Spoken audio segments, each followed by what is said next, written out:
ജനനായകൻ ദളപതി വിജയുടെ അവസാന മൂവിയായ ജനനായകൻ ഈ വരുന്ന ജനുവരി 9 റിലീസാണ്.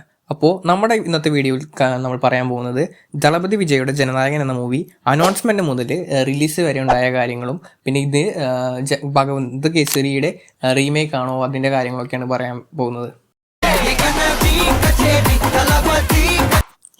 ജനനായകനെ കുറിച്ച് പറയാനാണെങ്കിൽ മുന്നേ നമുക്ക് ലിയോ, കാരണം ലിയോനെ കുറിച്ച് പറയണം. ദളപതി വിജയുടെ ഈ അടുത്തായിട്ട് വന്നതിൽ കരിയർ പീക്ക് മൂവിയായിരുന്നു ലിയോ. ലിയോയുടെ കളക്ഷൻസ് ഫസ്റ്റ് FT ഒക്കെ നമുക്ക് അറിയുന്നതാണ്. കേരളത്തിൽ തന്നെ ഡബിൾ ഡിജിറ്റ് എത്ര 12 CR അങ്ങോട്ടാണ് കേരളത്തിൽ തന്നെ FT ഇട്ടുണ്ടായിരുന്നത്. ആ പീക്കിൽ കിട്ടുന്ന സമയത്ത് ഒരു അനൗൺസ്മെൻറ്റ് വന്നിട്ടുണ്ടായിരുന്നു, ഗോട്ടിൻ്റെ അനൗൺസ്മെൻറ്റ്. എല്ലാവർക്കും പറയുന്നത് പോലെ ഗോട്ട് എനിക്ക് അത്ര വർക്കായില്ല. ഗോട്ടിൻ്റെ അനൗൺസ്മെൻറ്റ് വന്നപ്പോൾ അത് അത്ര കാര്യമില്ല, കാരണം ലിയോയുടെ ഹൈപ്പ്. ഗോട്ട് ഇറങ്ങി കഴിഞ്ഞിട്ട് അത്ര പോസിറ്റീവ് ആയിരുന്നില്ല എല്ലാവർക്കും ഉണ്ടായിരുന്നത്. എന്നാലും സ്ക്രിപ്റ്റിംഗ് ഒക്കെ ആ ഒരു കൺസെപ്റ്റൊക്കെ അടിപൊളിയായിരുന്നു. പക്ഷേ എന്തോ ആ പടം അത്ര ശരിയായില്ല. അത് കഴിഞ്ഞിട്ട് അടുത്ത മൂവി ചെയ്ത് അതിന് മുന്നേ ഒരു റൂമേഴ്സൊക്കെ ഉണ്ടായിരുന്നു, അതായത് പുള്ളി പടം നിർത്താൻ പോവാണ്, രാഷ്ട്രീയത്തേക്ക് ഇറങ്ങാൻ പോവാണ്, അങ്ങനെയൊക്കെ പറഞ്ഞിട്ട് റൂമേഴ്സ് ഉണ്ടായിരുന്നു. പക്ഷേ പടം അനൗൺസ് ചെയ്തു. നമ്മളെല്ലാവരും വെച്ചു കാർത്തിക് സുബ്രാജോ അറ്റ്ലിയോ അങ്ങനെ ആരെങ്കിലുമൊക്കെ ആയിരിക്കും വരുന്നത് വെച്ചപ്പോൾ പെട്ടെന്ന് വന്നത് എച്ച് വിനോദാണ്. എച്ച് വിനോദിൻ്റെ പറയുകയാണെങ്കിൽ പുള്ളിയുടെ ഒരു ഡൗൺ ആ ഒരു ടൈമിലാണ് പുള്ളി പടം കമ്മിറ്റ് മീൻസ് ആ ഒരു, അതായത് വലിമ, അജിത്തിൻ്റെ വലിമ പടം അത്ര സെറ്റായിരുന്നില്ല.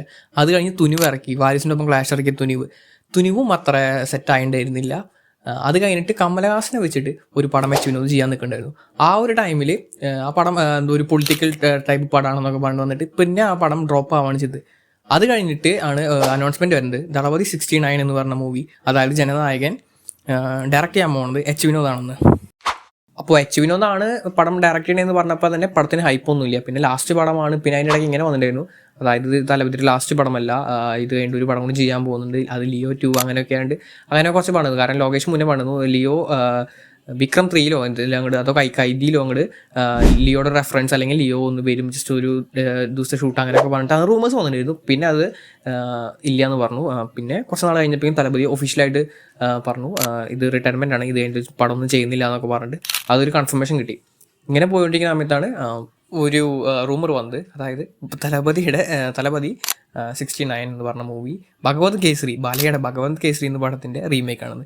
ഇതും കൂടി കേട്ടപ്പോൾ എല്ലാം കാര്യം തീരുമാനമായി എന്ന് പറഞ്ഞിട്ട് ഉണ്ടായിരുന്ന ഹൈപ്പ് അതും പോവുകയും ചെയ്തു. കാരണം ഭഗവന്ത് കേസരി എന്ന് പറഞ്ഞ പടം കണ്ടവർക്ക് അറിയാം, അതിൻ്റെ ഇൻ്റർവെൽ ബ്ലോക്കൊക്കെ എൻ്റെ മോനെ. പക്ഷേ എനിക്കിഷ്ടമായിട്ടോ, ഞാൻ ബാലയുടെ പടങ്ങൾ കാണുന്നതാണ്. പക്ഷേ ആ ഒരു ഇൻ്റർവെൽ ബ്ലോക്ക് മാത്രം, ആ ഒരു ലോറിയിൽ നിന്ന് വരുന്നത് മാത്രം എനിക്ക് കുറച്ച് എന്തോ, നിങ്ങൾക്ക് കണ്ടവർക്ക് അറിയാം അതെന്തായിരിക്കും അതിൻ്റെ അവസ്ഥ എന്ന്. പക്ഷേ ഈ ഒരു പടത്തിലോട്ട് അതങ്ങനെയൊന്നുമല്ല പറഞ്ഞത്. ഇതിൻ്റെ ആ ഒരു ശ്രീലീലൊക്കെ ആയിട്ടുള്ള ആ ഒരു ചെറിയൊരു പ്ലോട്ട് മാത്രമാണ് എടുക്കുന്നത് എന്നൊക്കെ പറഞ്ഞിട്ടാണ് വന്നിട്ടുള്ളത്. ഇപ്പോൾ ട്രെയിലർ വന്നു കഴിഞ്ഞാൽ അറിയാൻ പറ്റി ഇത് ഒഫീഷ്യലി ഒരു റീമേക്ക് തന്നെയാണെന്ന്. അപ്പോൾ ഇതൊക്കെയാണ് ജനനായകൻ്റെ അനൗൺസ്മെൻറ്റ് മുതൽ റിലീസ് വരെയുള്ള കാര്യങ്ങൾ. അപ്പോൾ നമ്മൾ ഇന്ന് ഇതുപോലെ കുറച്ച് വീഡിയോസൊക്കെ ചെയ്യുന്നതായിരിക്കും, സിനിമേനെ കുറിച്ച് സംസാരിക്കുക അങ്ങനെയുള്ള കാര്യങ്ങളൊക്കെ ആയിരിക്കും ഉണ്ടാവുക. താല്പര്യമുള്ളവർ സബ്സ്ക്രൈബ് ചെയ്യുക, അതുപോലെ വീഡിയോ ലൈക്ക് ചെയ്യാൻ ഇഷ്ടപ്പെട്ടെങ്കിൽ ലൈക്ക് ചെയ്യുക. ഫസ്റ്റ് വീഡിയോ ആണ്, അപ്പോൾ കുറച്ച് പ്രശ്നങ്ങളൊക്കെ വന്നിട്ടുണ്ടാവും, ഇനി ഞാൻ ഇമ്പ്രൂവ് ചെയ്യാൻ നോക്കുന്നതായിരിക്കും. അപ്പോൾ ഇത്രയുള്ള കാര്യങ്ങൾ. അപ്പോൾ അടുത്തൊരു വീഡിയോയിൽ കാണാം. ടാറ്റാ.